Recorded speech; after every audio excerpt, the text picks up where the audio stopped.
In Russia, crews are still searching for more bodies underneath the rubble of a destroyed entertainment complex in Moscow. The death toll in the terrorist attack has now reached at least 137. More than 180 others have been hurt.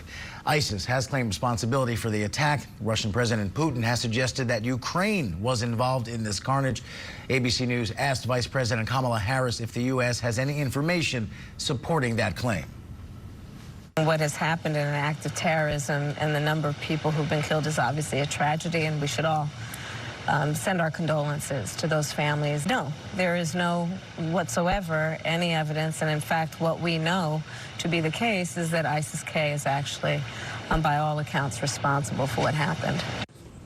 International correspondent Julia Chapman has the latest on the investigation and the court proceedings against the 4 suspects. 4 men were brought to a Moscow courthouse late on Sunday, charged with carrying out the terrorist attack last week.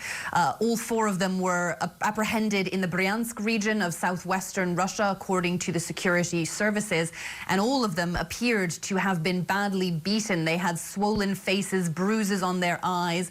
One of them had what looked like a plastic bag around his neck, and one had his ear covered up.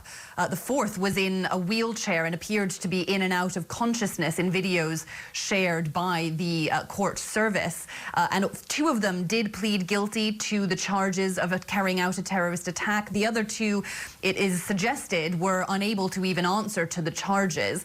They have been identified by state media in Russia as all being citizens of the country of Tajikistan. There are also 7 other people who have been arrested in connection with the attack. Now, the Kremlin hasn't commented on the treatment of these prisoners, of these suspects.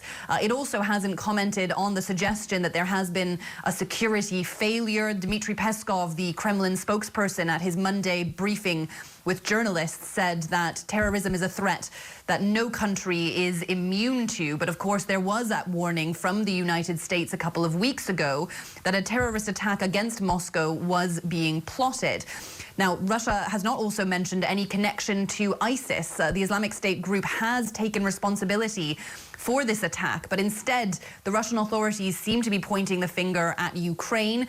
In his statement on Saturday, President Putin said that a window had been opened for these suspects to escape into Ukraine, something the authorities in Kyiv have vehemently denied, but certainly questions now being asked about whether there has been a security failure and whether the Russian authorities have been spending too much attention on Ukraine and not enough attention on the security threat at home.